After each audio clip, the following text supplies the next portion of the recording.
Sabi nila, para marating ang rurok ng tagumpay, sa ibaba ang simula ng lakbay.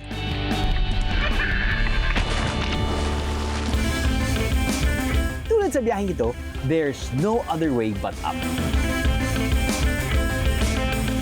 Next level ang adventure. Napadpad tayo dito sa cheetah at may glass naman at nagiging aggressive yung itsura niya sa akin. Kaya sino ka?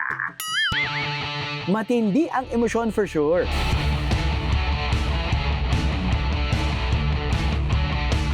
Kinakabahan lang ako kasi yung luhon, napakalalim nito. Pati chibog. Talagang over. What? Wait lang! So, it's pretty good. Pretty good. For the record, hindi ko lang alam kung ano ito. Mula sa sentro ng Cebu, road trip tayo pataas. Step by step hanggang sumakses. Cause we're going up, up, up sa Northern Cebu.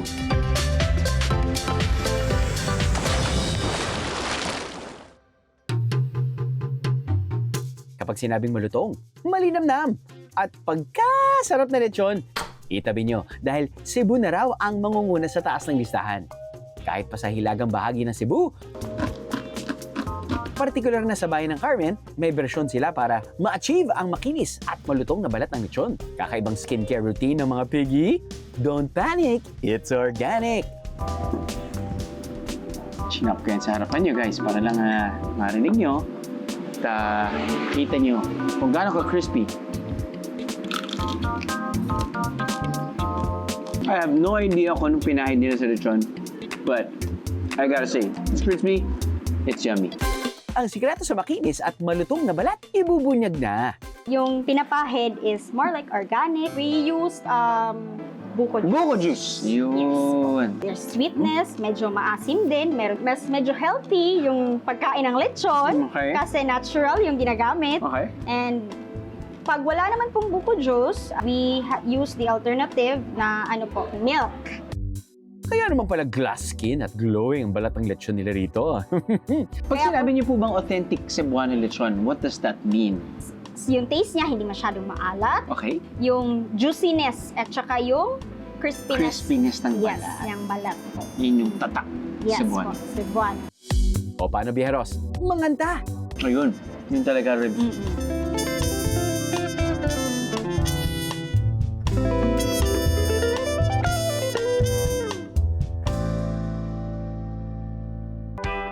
Dahil paakyat tayo sa Hilagang Cebu, talon na agad tayo sa bayan ng Medellin.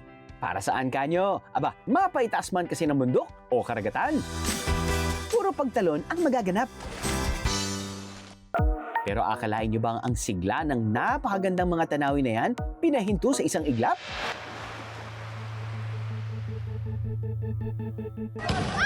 October noong nakaraang taon, isa sa mga naapektuhan ng 6.9 magnitude na lindol ang bayan ng Medellin sa Cebu. Dahil dito, pansamantala ring nahinto ang turismo rito. Pero ngayon, unti-unti na bumabangon ang tinaguriang Sugar Bowl ng Cebu. Muli na silang tumatanggap ng mga bisita sa Medellin. Parang BND team, arriba sa skybike at Tarzan jump. Aba-aba! Ako, zipline syempre. Sulit talaga dahil ito ang makikita mong view. Maari na ulit mag-island hopping. Mula sa Cebu City, mahigit kumulang na 4 na oras ang biyahe papunta sa munisipalidad na ito. Isa sa mga pwedeng hintuan ng bangka ay ang Pasil Sandbar. Para siguradong masusulit ang sandbar, alam nyo na yan, biyeros. Tanungin ng mga bangkero sa oras ng low tide. 20 minutes lang mula sa sandbar, mararating na ang Fantastic Island. So after a 20 to 30 minute boat ride from our jump off point, which is Kawit, nandito na tayo ngayon sa Gibitngil Island, but now it's medyo mas known na to be called as Fantastic Island. Ano mahanap dito? Well, bukod sa super clear water, malalaman nyo kung malapit na kayo sa isla na full of activities dahil makikita mo yung kulay blue and white. Fantastic activities. Pwede kayo mag-slide. Let's slide straight to the sea.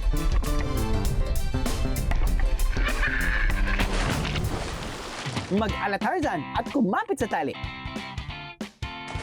Siyempre, ang inyong bida, papahuli ba?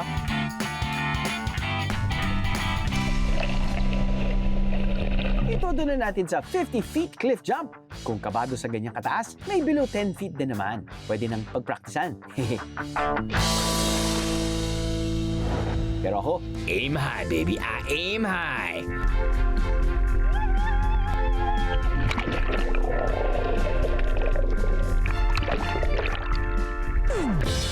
Kung gaano kaganda ang tanawin sa ibabaw ng tubig, ganun din paglubog mo sa ilalim nito. O di ba? Hindi lang tanawin at mga ganap ang kahanga-hanga rito. Pati na rin ang muling pagpapasigla ng turismo ng Medellin. Kaya kung makakapag-stop over kayo rito, Beros, malaking tulong yan sa mga kababayan natin. Win-win, di ba? Mula airport sa Mactan, Cebu, aabuti ng halos 6 na oras papunta sa destinasyon nating Panghilagang Cebu, ang Bantayan Island. Pero bago tayo magtampisaw sa katubigan ng Bantayan, may mga bayang madaraanan at sulit pasyalan ha. Nasa Africa ba tayo, Beros? Nah, Northern Cebu pa rin tayo. Up close and personal encounters sa wild animals. Yan ang exciting ganap na safari na ito sa bayan ng Carmen, Cebu. Initial thoughts, it really looks world class. Aabot sa 1,000 animals ang makikita rito from 100 different species. Nasa 170 hectares din ang kabuuan ng safari o 400 plus na basketball court yan. Time to meet and greet some wild animals. The zebra and the wildebeest. Oh no! I guess there is conflict, but that's part of the wild. Such a nice experience kasi to see them up close. Usually nakikita mo na ito sa TV or sa internet, but to see them up close. Sa loob ng safari, marami pang cute at oh so adorable na hayop ang makikita. Gaya ng meerkat na ito na parang secure kung makabantay. Para namang nagmi-meeting ang isang herd o grupo ng mga cute na capybara. Meron din llama at sambar deer na patambay-tambay lang. At ang Great Migration, nakarating na rin sa Pinas. Ang mga wildebeest kasi na sa Africa madalas makita, nandito na rin sa Cebu. Ang mga ibon, hindi lang isa, marami at iba't ibang kulay pa.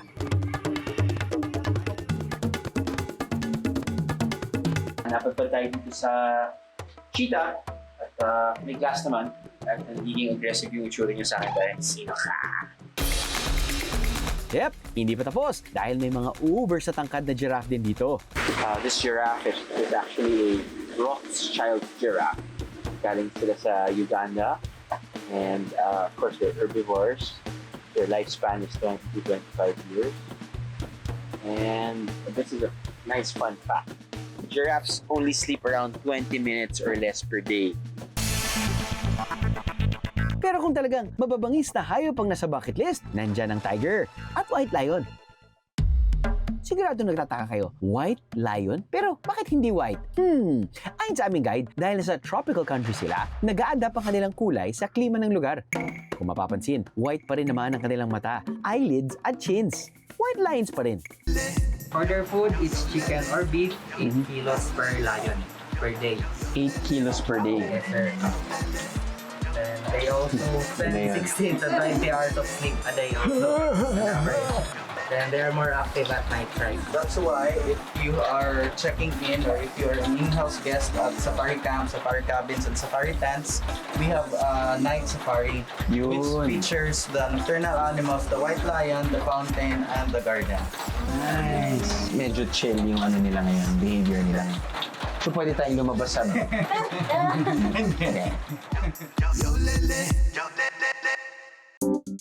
Kung chill ang mga friendly animals sa safari, mapapalaban naman tayo pagdating sa Danau City. Dahil lang nakahain, hindi pwede sa walang ngipin.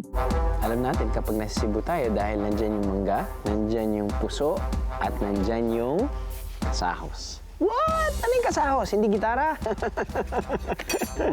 Well, kasahos apparently ay beef. But pag nakikita natin ngayon para siyang tapa. Feeling ko tapa talaga siya. Pero what they do is, yung slices of beef ay dinadry tsaka dini-deep fry. I'm guessing may na-marinate muna nila. Tingnan muna natin. Expect tinga. But it's all worth it. Hindi lang siya maalat katulad ng danggit or any dried food. Marinated pa rin siya. I'm guessing with soy sauce. Alam niyo naman kapag napadpad kayo sa probinsya ng Cebu, halos lahat naman kasi madadaanan niyo na main highway, coastal yun. Dito rin sa Carmen, ganun. Isa sa mga resorts dito ay ang Nemrac. Bakit nga ba Nemrac ang pangalan? Nemrac, kapag binaliktad, si mga lodi! Carmen it is! Sa naghahanap ng water activities, sagot na raw nila yan.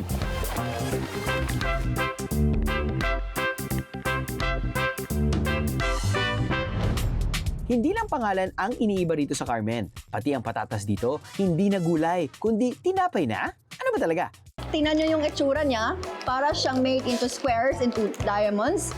And kahit ganunin mo pa siya, parang sobrang crunchy. So, tingnan natin kung really crunchy ba talaga. But yes, medyo tabang siya. Pero lami po yun. And makita nimo mura siya ka ng wala kayo siya sa sulod. Mura siya ma-compare nimo into Salvaro, pero mas lami ni. Patatas pala kasi ang pangalan ng tinapay. Eh ano naman ito? Bao-bao? Pero hindi matigas na bao ng nyog. Eh ano? Fresh from the oven. Fresh from the oven. Sensya na. Fresh from the oven, ang bao-bao. Okay. So, ano siya? How should I say this? Yung dough niya the texture of the dough very similar sa mga empanada na kinakain natin but on the heavier side and it doesn't taste the same. Ito, on the caramelly side, yung dough niya. And syempre nakukuha mo yung tamis mula sa, I guess, tinatawag, sweetened yung coconut, nyog. Well, I think naman sobrang babagay talaga to eh. No?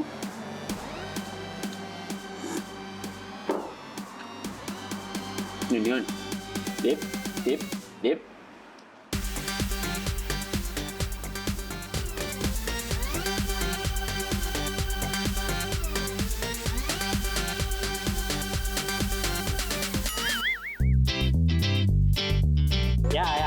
Yun. Oo nga. Ang palaman ng bao-bao, kinaya ng nyog na may halong asukal. Ayun, kaya siya bao-bao. Ako na ito guys, kaya ko to. Yun na yun!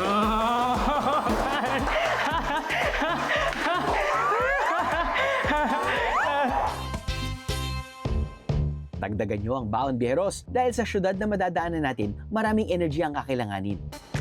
Game ba kayong bumalanse? Pero sa tubig at sa ere, sabak agad sa adventure ng Danau City sa Cebu. Unahin sa listahan, wakeboarding.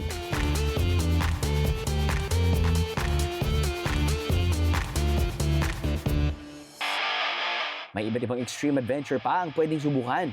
Kasama riyan ang zip bike o bisiklete sa ere. ATV ride naman ang pasok kung off-ride adventure ang trip. Sa mga magjoang biyero, kasabay ng pagkabog ng dibdib, moment nyo na para sa extreme holding hands experience sa giant swing.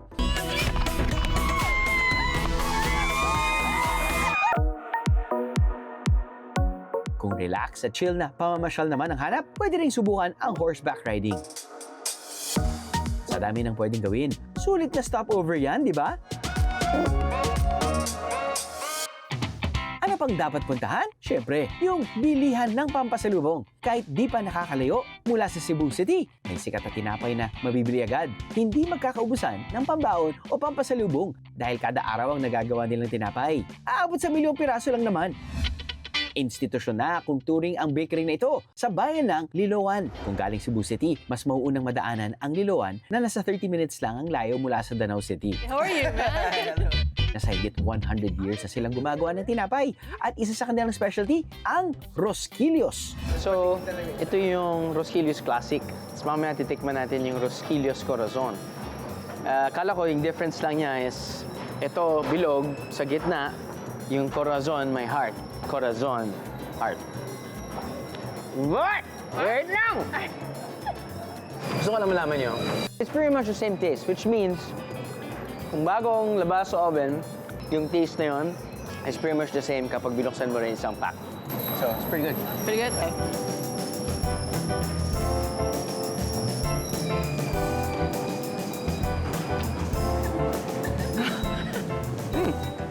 Slightly different. Yes, there is a slight difference. Felt like the heartbeat being faster. Yes. So, ang difference, bukod sa may heart, bukod sa may amor, it has butter. And you know how I used to do it before? When I was young, I used to put it on my finger. Like this. And go, and like, do. That's right. That's right. There's definitely a way to eat Rosquillos.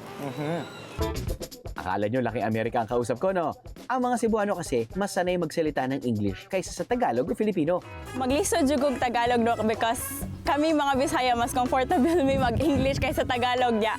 Kung mag-Tagalog may grabe halata jud kayo nga gahi jud kay siya.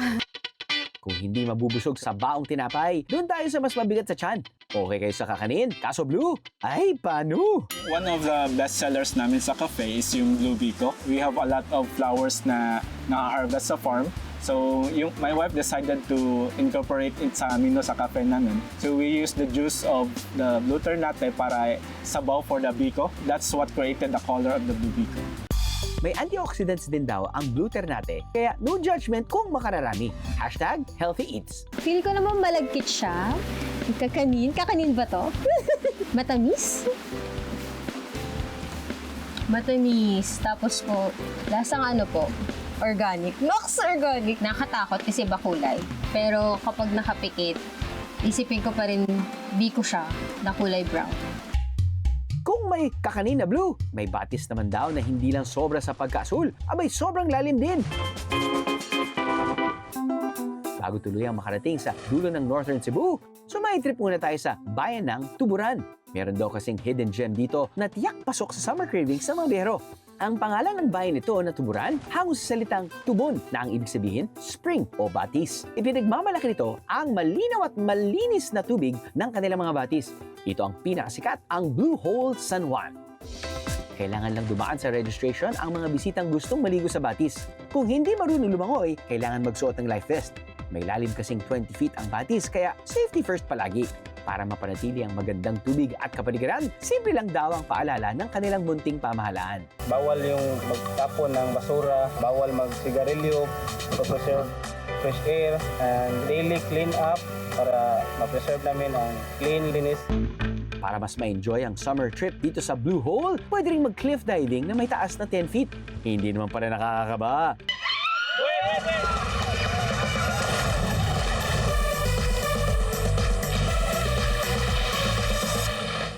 Kailangan nyo talaga ng a lot of courage para i-face yung fears. Yung pag-swing ko, sabi ko talaga, ay, kadugay na kumabot sa tubig.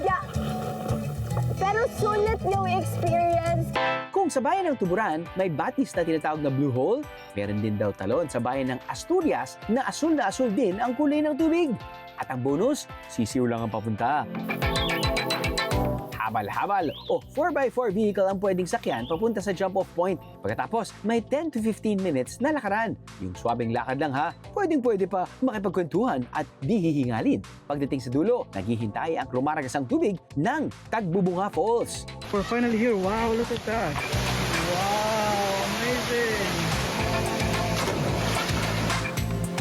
Naabot na kami dito sa Tagbubungan Falls. Makayong amazing. Kita mo na guys. May parteng mababaw at malalim ang tubig ng talon na ito. Sunod na yan pang simpleng outing kapag binaybay ang itaas na bahagi ng Cebu.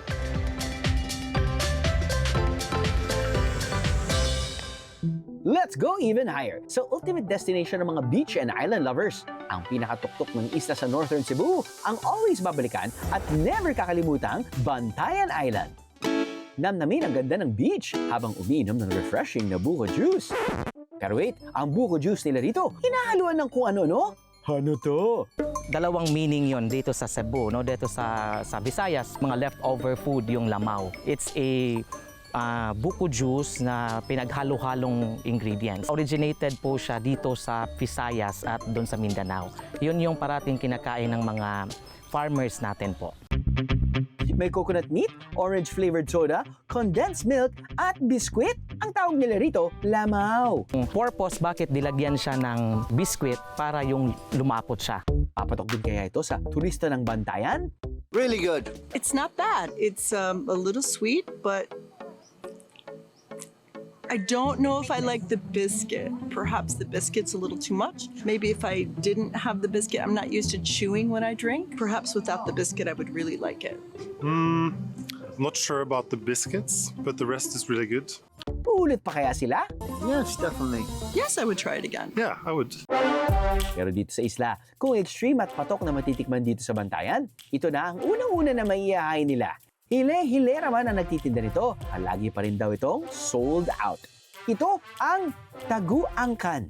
Gusto kong kinakain yung taguangkan kasi masarap yung lamang loob ng manok. Affordable, swak sa budget. Mahigit 3 dekada nang nagbebenta nito si Ate Rose. Nag-start ako ng 1994 dito, Santa Fe. Pero galing pa sa lola ko, galing pa sa mama ko, kami talaga ang number 1 na nag-barbecue doon sa Bantayan proper. Dito lang sa amin, maraming poultry farms dito sa Bantayan Island. We produced 100 million eggs per day. Yun yung hina-harvest namin dito kasi maraming poultry farm yung Bantayan Island. Dapat walang masayang sa parte ng manok. So lahat ng parts niya na pwedeng makain ay lulutuin. Sirit na, ano ba talaga yan? For the record, hindi ko lang alam kung ano ito. Kala ko, initially, parang siyang pusit. Alam mo yung pusit? Tapos yung tentacles nilagay doon. Yun yung akala ko. Amoyin ko muna. Tikman ko na.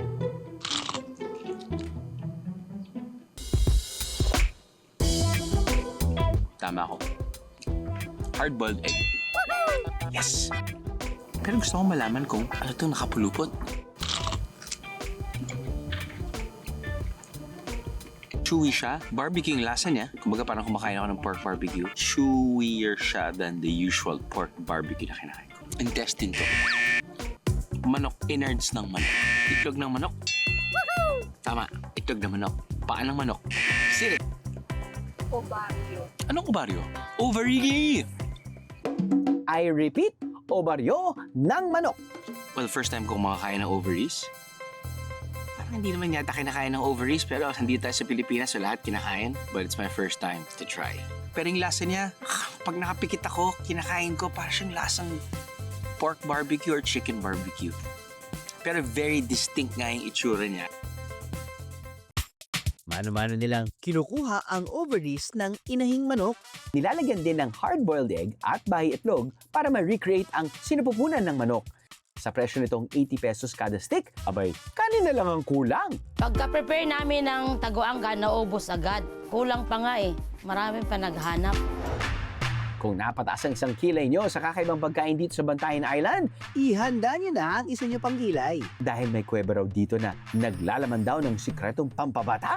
Ang magsisiwalat ng sikretong ito, matatagpuan dito sa Barangay Langub. Ang 80 years old na si Tatay Matusalem. Naghukay si Tatay Matusalem ng balon sa kanilang bakuran. 2 dekada na ang nakakaraan. Wala pa kasing mapagkukunan ng malinis sa tubig sa kanilang isla noon. Yung sa kilid sa aming bahay, dito na may kring ang ila detector na means niya dire sa akuan at mayroong magandang tubig. Accidentally discovered nga mayroon ng cave sa ilalim ng lupa sa aming bahay.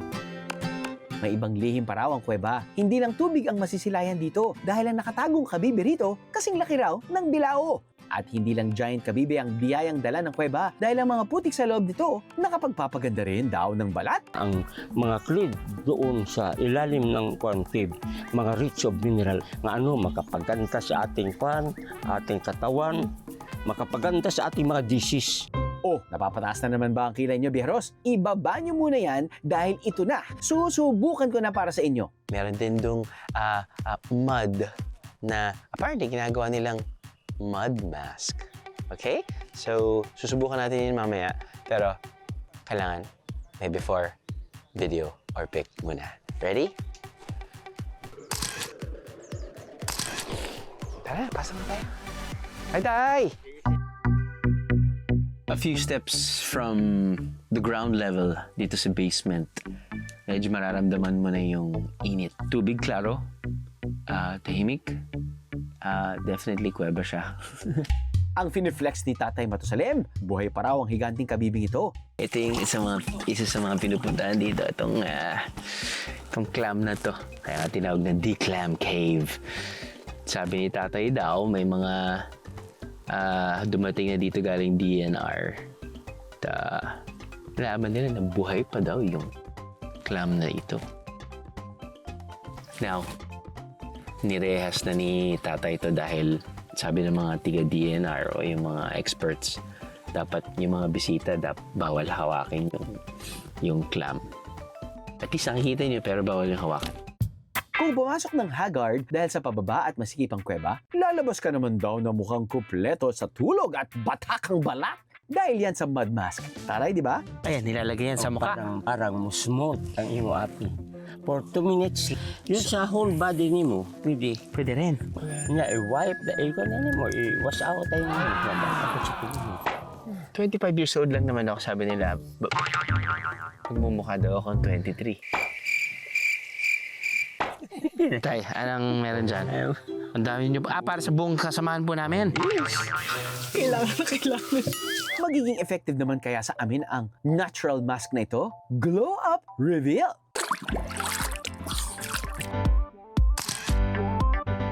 Parang kakagraduate ko lang sa college, Siguro sa mukha, pero second times. Sabi ni mga doktor, yung kung hindi ka kontento sa isa lang ka times, second times, imo na mapon mo bright din ang imo face. Although, yung nararamdaman ko nga po, so, di ba nag-apply nga po ako, naglagay ako. Tapos nun, ni-rinse off ko na. Ito nararamdaman ko, smooth yung aking skin.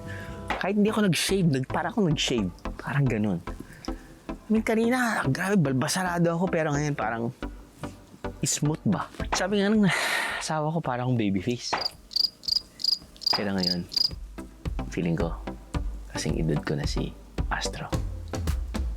Gagagugo. Nagmula ang pangalan ng islang ito sa salitang bantayan sa hari. Dito kasi nilagay ang 18 watchtower para protektahan ang probinsya mula sa mga pirata. Hanggang ngayon, patuloy nilang pinangangalagaan ang marami nitong likas na yaman. Sa kanilang karagatan, nagmumula ang ilan sa pinaka-natatangi at pinakamasarap na seafood sa Pilipinas. Kahit ang shellfish na makukuha rito, talaga naman daw nakakawaw. Ang itsura ba naman kasi nito? Malaki pa sa mukha ng tao. Nakakain pa ba ito? Ito ang binga. Pero buwis-buhay daw ang pangunguha nito. Si Tatay Lolito, kilalang nangunguha ng binga. Mula nang nag-umpisa ako, 16 to 17 years old hanggang 54, mga 37 years na yung kami ng binga. Gumagamit si Tatay Lolito ng improvised plastic hosepipes para makahinga habang nasa ilalim ng dagat. Ito ang kadalasang tinatawag na compressor diving. Sadyang napakadelikado nito. Ang lalim siguro, mga 8 hanggang 15. Umpisa kami ng alas 8 ng gabi hanggang magdamag alas 4. Yun, sari-sari yung makukuha. Isda, shells. Kalimitan inaabot ng 8 oras si Tatay Lolito sa pangunguha ng binga at swerte na raw kung makakuha siya ng 15 piraso na 1 kilo ang bigat bawat isa. Pero kapalit ng buwis buhay na pangunguha ng binga, ang 50 pesos lang na benta kada kilo.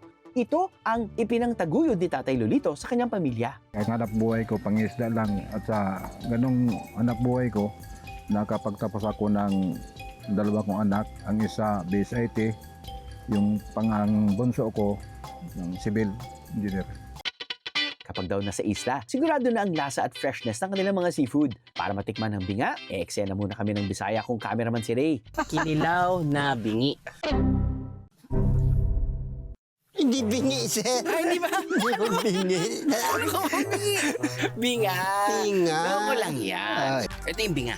Chinap-chop niya yan, gagawin natin kinilaw. Pero ang challenge, kailangan nakapiring ka, Ray. Kaya galingan mo dahil sa'yo nakasalalay ang lasa ng titikman natin. Naman marunong ka magluto So, yes, sir. Hindi ko mahalap. Ganun madali lang yan. Yes. Halo. Ting! Uy, konsak pa lang. Okay, halo. Sibuyas nga yan. Lagyan mo ng sibuyas. Okay. Luya nga. You don't trust me? Whoop, yeah. Go, go. Yan! Ay, perfect, perfect.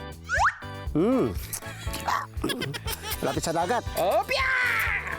So magkakasakit tayo sa bato. Sigurado ba tayo sa ginagawa natin dito, Ray? Tikman na nga natin. Okay, next. Lasa. Maalat dahil ang daming nilagay. Hindi lang binga ang pinagmamalaking seafood ng isla. Ang iba, matitikman sa kainang ito. Marami kaming specialty ng mga seafoods. Kung anong gusto nyong luto, kaya namin isi-serve sa inyo. Fresh from the sea. Pangingisda ang pangunahing kabuhayan sa isla. Isa sa pwedeng bitbitin, pauwi. Kapag galing sa kanilang bayan, ang dried fish na kung tawagin nila, buwad. Iba't ibang klase ng buwad ang matitikman dito. Pero ang pinakahinahanap-hanap, ang buwad na may laman. Ang tawag nila rito, labtingaw. Kumpara sa daing, ibinibalad lang ito ng 1 hanggang 2 oras kaya hindi ganong natutuyo. Sa totoo lang, hindi ako masyadong mahilig sa danggit. Dahil parang feeling ko wala akong nakukuhang laman. Parang ito yung mas gusto kong tirahin dahil may laman pa siya. At nakukuha mo pa rin yung alat. At kahit paano, yung smokiness. This one, sorry, a winner for me. May isasarap pa raw ang mga daing dito dahil kahit ang tinik, pwede pang ulamin. O di ba, walang tapon. Ang produktong yan, ginagawa nila Miriam. Fish bone chips ang tawag dyan. Gawa ito sa subagyo o filefish. Dahil isa ito sa masaganang nauhuli sa lugar. At para masigurong walang masasayang, pati tinik, naisip nilang pakinabangan. Sa paggawa nito, kinakailangan munang tanggalin ang ulo at buntot ng subagyo. Wala man itong kaliskis, makapal naman ang balat nito. Para hindi masugatan, binabalutan nila ang kanilang mga daliri. Saka hihiwain para mahiwalay ang laman sa tinik. Ibibilad ito ng halos 2 araw at ang mga tinik itsurang bagong panlamang tiyan. Si Miriam, sa tinik nakita ang susi para guminhawa ang buhay. Kinuha ko mga kapatid ko, doon ko pinaaral, tulong lang kami. Paggawa, hanggang natapos silang tatlo sa college. Yan lang amin inasahan na business namin. Gumawa na rin ng ibang recipe si Miriam. Meron na rin silang fish tapa, ang bagong bersyon ng daing na pwedeng ulamin at papakin. Tinitawag nilang fish tapa.